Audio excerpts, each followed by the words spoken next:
today we're going to look at how moving our bodies in different ways will allow us to create different kinds of characters. If we were all just exactly the same on the stage, it wouldn't be very exciting for the audience. When we start looking at creating a character, we have to think of everything about them. We have to look at the script and find out different keys that might indicate what that character will be like.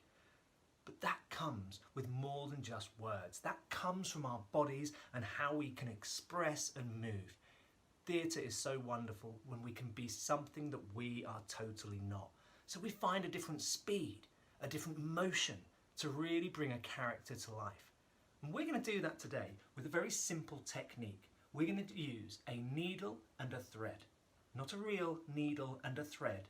We are just going to use an imaginary needle and thread. And what we're going to do is we are going to stick that all the way through our nose. And I'd like you to just imagine that your nose is now constantly being pulled by the thread from our needle. And what we're going to do is we're going to use that to lead us in our walk. I'm going to see how it changes the way we hold our body and the way we walk. So by pulling our nose up high, we'll walk around our room or our space, whatever you have there. Try not to walk into any cabinets and break anything. Now I wonder what kind of character that might leave us with. Maybe somebody very regal, very high up, like a king or a queen. Whatever we use that nose nicely high for. So now we're going to move that needle, we're going to stick it through our chin. And we're going to bring our chin forward on that thread and see what that does to our body shape. And see how we move differently by only using our chin to walk about. Already you can see that my voice seems to have changed slightly, and already I'm feeling a bit like maybe I'm a bit older character. Maybe if I use my needle and thread through these knees, I'd walk a bit differently like this. Oh, yes, hello everybody. Thank you so much for coming. It's wonderful to be here. Needle and thread. So we start exploring with our bodies. We might move with our shoulders. We might move with our hips. Maybe we could be a rapper, yeah, swag man. We might be really cool with our walk, yeah, catwalk model style. We find our body moves in certain ways that brings that character to life. One of the characters I really love in theatre is Puck from A Midsummer Night's Dream. Puck is a fairy from the forest, a magical sprite. And Puck is always moving with different kind of body movements. It's by exploring what that movement is that allows that character to really come to life. I'd like you to spend some time playing with different movement, being led around the room one by one. What does it look like? What does it feel like? And then start combining them. Maybe you have a chin and a hip. Maybe you have a forehead and knees. All of these different combinations will allow you to create wonderful, exciting, different characters. And that's the key to theatre. Being different, allowing yourself and your expression to really bring something new to life. We'll see you very soon.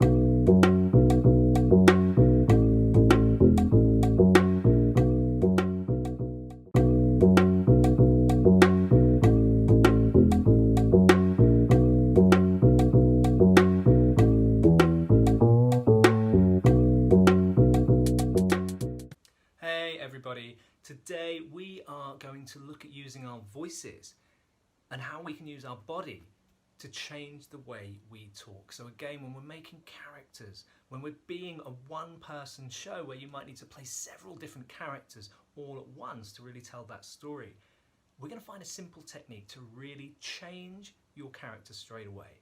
It's often so hard. I do a lot of touring theatre where I'll play more than one character, and it's awful if I've come back on moving differently and forget myself and I speak exactly the same as I've been speaking. I'm not a different character.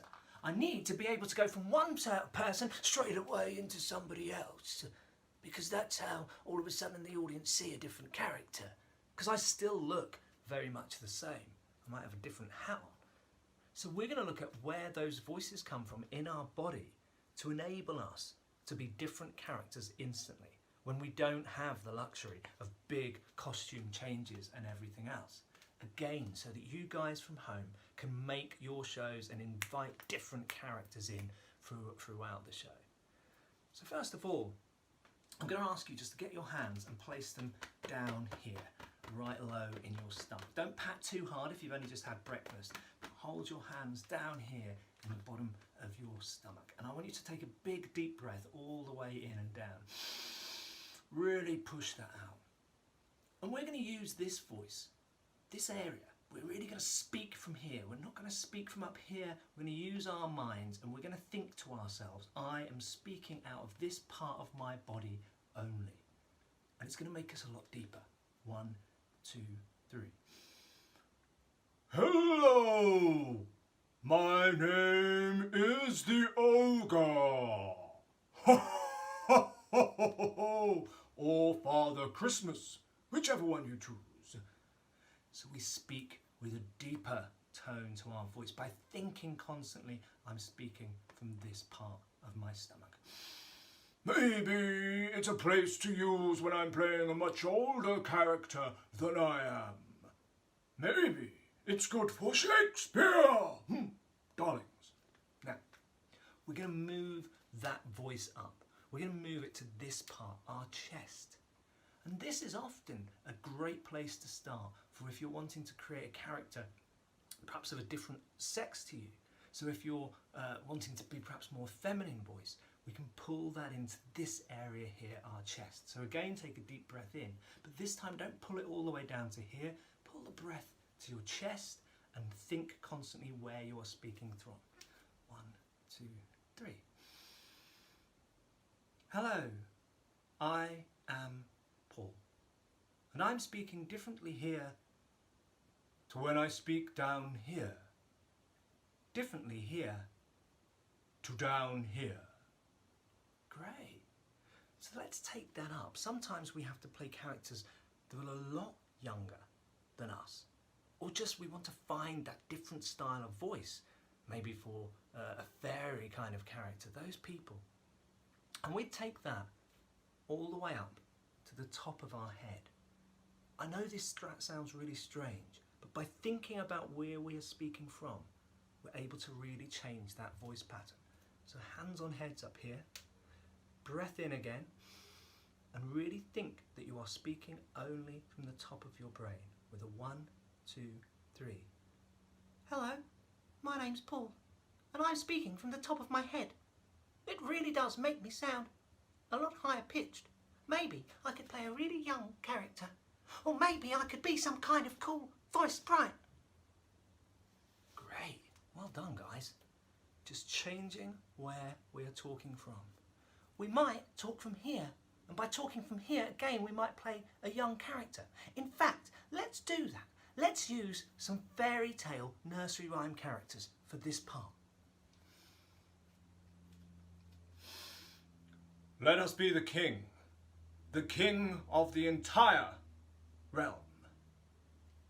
No, let us be the queen.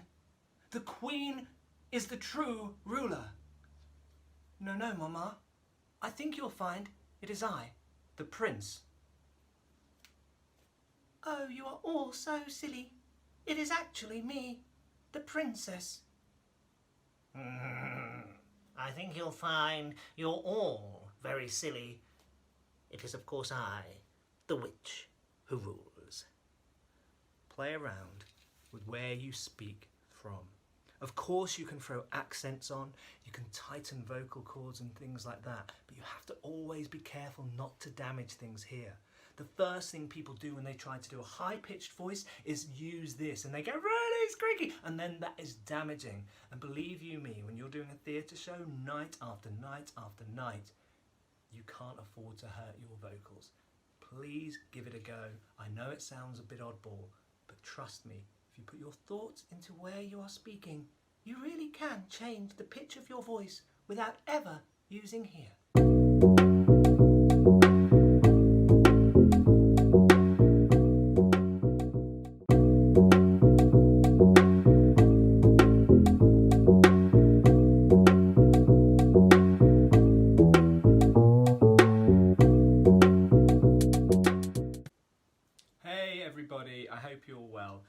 Today we're going to look at how emotion inside our bodies, thoughts inside our mind, will change our body's actions and therefore give our audience something to interpret, something far more than the narrative of the story. When we're on a big stage, it's so interesting when actors are doing something quietly in the background and the body tension and rhythm changes to display something else. It makes our inquisitive minds go, what's happening with that character? It's a simple technique, but one we so often forget in theatre. So I'm going to ask you to do something very simple. I'm going to ask you just to get a bowl, an imaginary bowl, and I'm going to ask you to get a whisk. And we're just going to stir our bowl. And I want you to just stir that as if you normally would, because truth in theatre is key. Just be truthful. How would you normally whisk your bowl, your mix inside making your cake? Perfect. Now I want us to start doing that motion while we're thinking about something that makes us really angry.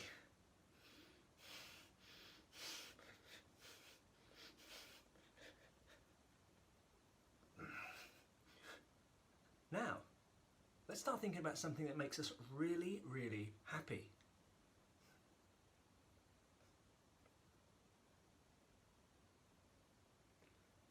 And maybe something that makes us really sad. You're still just making your cake, but this time you're thinking something different.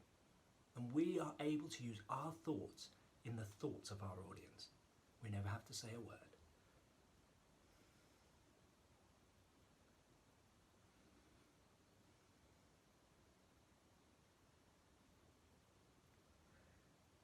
It might be that in a particular moment, in a particular scene, we go through a variety of those emotions, and that creates a real interest to the audience.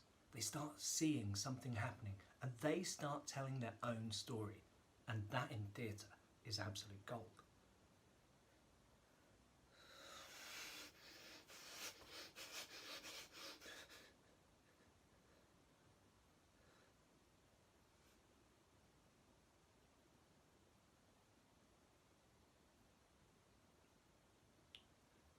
Within just a few simple thoughts and movement changes, we can start telling stories about our character without going as far as saying lots and lots of the script. Keep those emotions inside, keep those thoughts inside. Think about what you are wanting to express. Whatever you are doing in that scene really tells a story.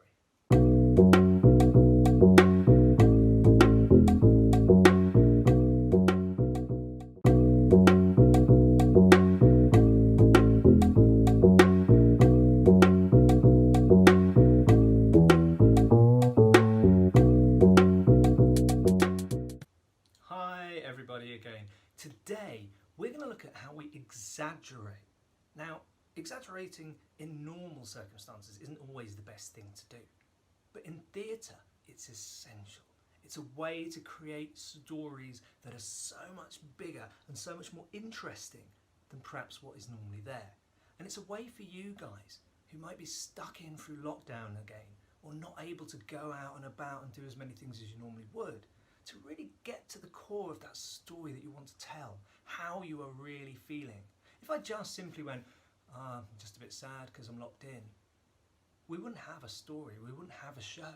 But if I thought about that and exaggerated as much of it as I could, it becomes something more dramatic, something more impactful to our audience. For example, today I was really hungry. That's all. So today I was so hungry. It's like I haven't eaten for about 3 weeks. There was no food in the cupboards at all. There was absolutely nothing there. No food. I hadn't seen a crisp for about a year. So I decided I would go to the cake shop. And at the cake shop I would buy the best and the biggest cake that they had ever sold me. The cake shop though was thousands of miles away. It's not at all, it's about a mile. It's thousands of miles away, the cake shop that I would have to go to. And I went outside and my bike My bike had been broken up into tiny little pieces. So I had to walk. So I walked and I walked and I walked thousands upon thousands of miles. That is how desperate I was to get a cake. And I got to the cake shop and there was an enormous queue. It went on for miles and miles. There was only about 2 people in there. No, there was hundreds of people in there. But I waited and I stood in that queue for hours. No, for days. I waited for days and days and days to get to the front of the queue. And then when I did, I looked around. And there was hundreds upon hundreds of cakes. The biggest, brightest, most creamiest cakes that I had ever seen. Cakes everywhere. Which one would I choose? So, I dialed. Beep, beep, beep, beep, beep, beep, and I got through to the Martian cake gods. What would be the best cake for me to eat when I haven't eaten for about 14 weeks? Really? Oh, okay. I'll have 1 cream eclair, please. Bang. We took a simple story of being hungry and needing a cake, and we exaggerated everything around it. And by exaggerating everything around it, we find new stories. We find new layers to the story that we're telling. Instead of just being hungry, we can start thinking and talking about the sadness that we have about how hungry we are, what that's done to us, or maybe the anger that it's brought because we didn't have any food in the cupboards. It's about taking from the tiny, tiny element and creating and exaggerating much, much more. And while we're doing that, if we throw in the what if word, what if when we got to the cake shop there was a queue? What if when we got to the cake shop it was a queue of hungry, rabid dogs? What if and so on. Exaggerate those narrations, exaggerate the story that you want to tell. A lot of it you'll throw in the bin, but the stuff that lands and stays there will create the best story that you can tell, and you'll really be able to add your voice. So I'd like you guys to do exactly that. I want you to find just one sentence, one simple statement about something you're feeling, something you're thinking. Might be, I would like to have lasagna for dinner. And then from that one sentence, I want you to start exaggerating off each part of it until you've pulled a whole piece of paper together with a whole story of your lasagna that night.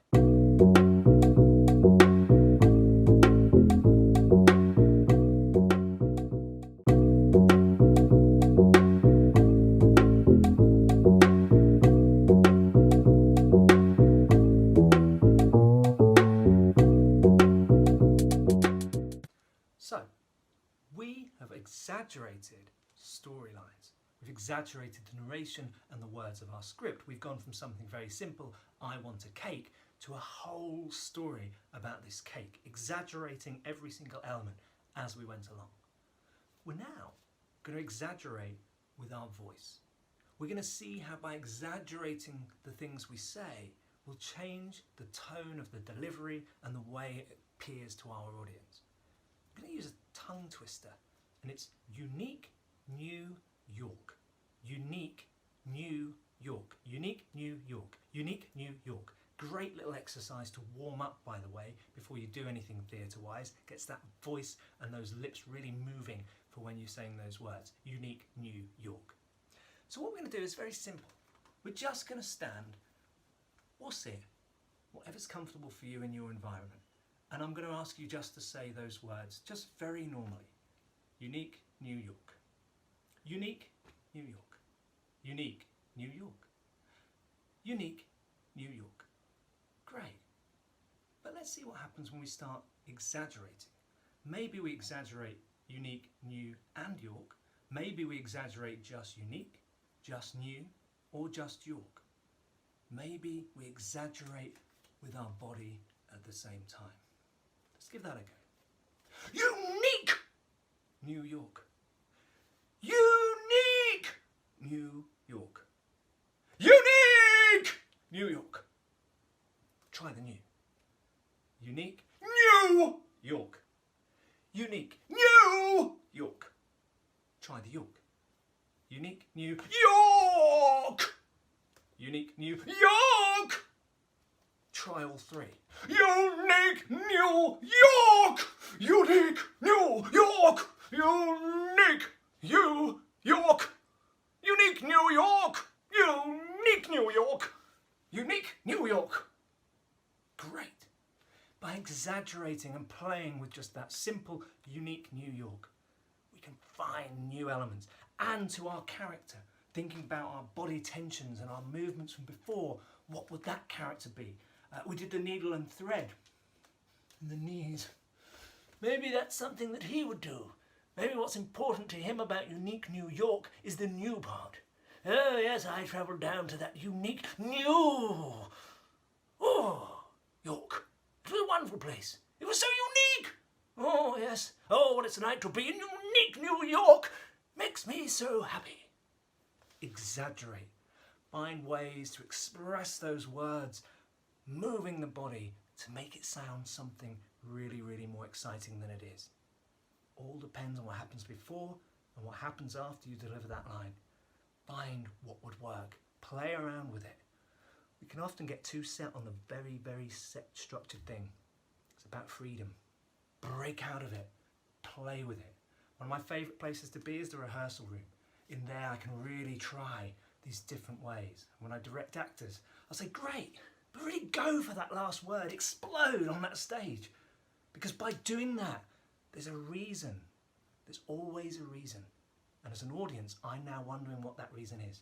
Why is New York so exciting?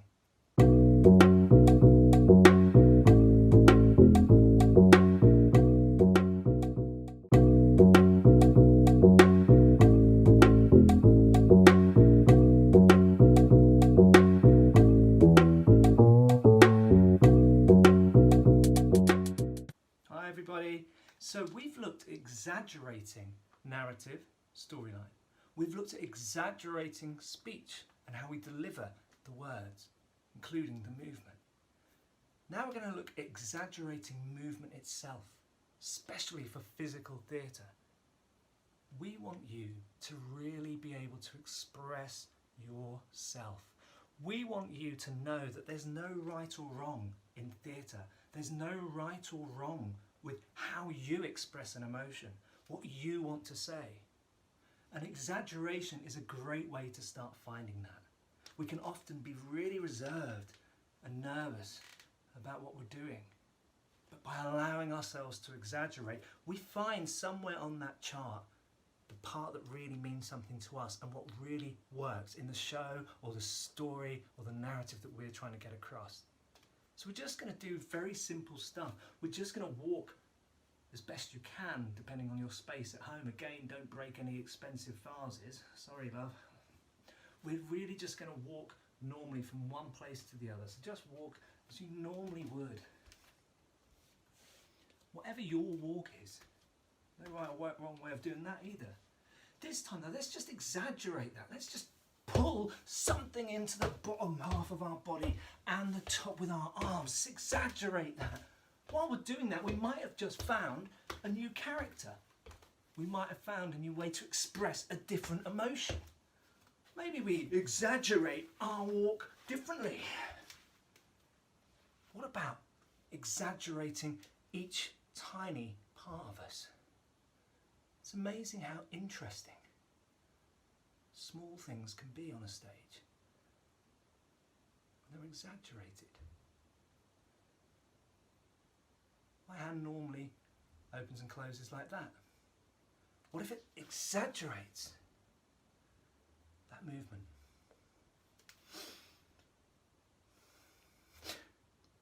Changing the speed and the tone to that exaggeration. Making everything that little bit more than it normally would do. It creates a presence, it creates an interest to what the actor is trying to express. Now, I'm not asking you to be big hands and big over the top. That's called overplaying it. I'm asking you to try, when you're practicing and moving about, to find how much further you can go with something. And once you've gone somewhere, feel it. Did it feel right or did it feel too much? And then you can work the exaggeration scale to really fit into what you're trying to play with. And you'll find that your body can do all sorts of different things that you can put meaning to and feeling. If I want to express my anger, I can express it by being humorous. But can I also reverse my exaggeration? Can I take it more inwardly? Am I still as angry? Does it still tell my audience without words what I'm feeling? Play around with that exaggeration scale. Find what hits the moment that you want to deliver, the emotion that you want to express, and you'll really be selling audiences a fabulous story, often without words.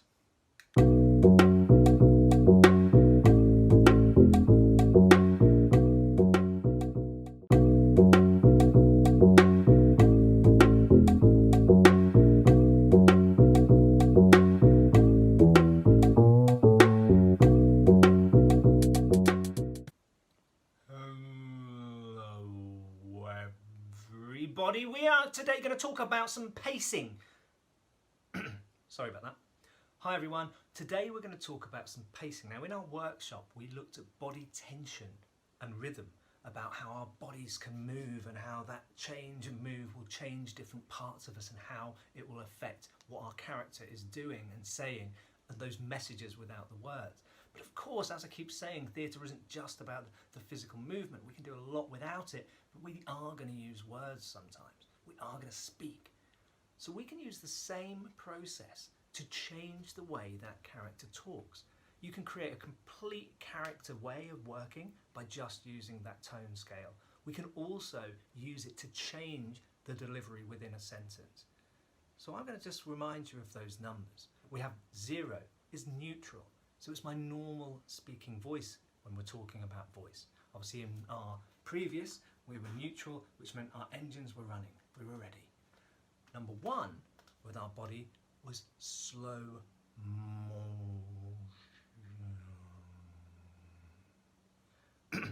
And the same applies with voice. Slow motion. We might be able to walk just as normal and walk with the voice being slow motion. Number 2 is slow. Slow talking very slowly. Maybe a sloth character would be great, especially if you do voiceover stuff. You can do that at home, and if you want to make great animations. What if a sloth character was working in a library and it was just that, hello, my name is the sloth. How can I? You get the picture. You'll be there all day. Number 3 then is our normal speaking voice. So we're talking normally, we're just talking our words as we normally would. No change, not speed or slow. Number 5 is fast. So we're suddenly going to speak a lot faster than we really would. And what can happen in that is it might be that you're really excited about something, you're really excited to tell everybody about this thing that's just happened. It might be good, and really good, and I've got to tell you, or it might be really bad, and I've really got to tell you. It's all about the pace that we're doing that. And of course, then we're going to step that up to number 5, which would be exploding, really exploding with what we're going to tell everybody, exactly what I'm going to tell everybody right now. You're going to hear what I'm going to say, and you need to know it. When we find a different scale on all of the speech that we have in a scene, we really be able to tell that story from our vocality. We're not just saying those lines as those lines are said. If we read a script exactly the same the whole way through, it wouldn't really lead us to get too excited. Our job is to look at that script and think to ourselves, what one of our tones, what one of our pace will I use to deliver that line? What's happened before, what's going to happen after I make that speech. It'll help you to really create colour and variety with your delivery, and that'll make you really exciting as a performer. I would like you to find a piece of script online, in a book, or, because you guys are so great, write your own. And as you're going through it, I want you to just play with the pace. It might be that you start the sentence in 1 and then you finish by 5 or something really by the end of it. As the speech goes on, play around with that variety and combination. Also, I want you to do that with a character. Think of a few characters, write them down, and think, how would they speak as their normal voice? Would their normal voice always be in the 1 slow motion? Or would their normal voice always be a bit more like this, a bit more like 4, really quite fast, really quite quick, bang, bang, bang, bang, bang? Play around to create new characters just by the speed of their voice. Once you've got the speed of their voice, you'll decide how their body might be, how their movements might be. Because if he's talking like this all the time, he might always be a bit like this, never stopping really, kind of always like that. And if he talks quite slowly, he might always sort of move a bit slowly, not really that excitable. But put that on stage next to someone who's doing the 5 and the 4s, and we have something that's really interesting for our audience. Have a play around.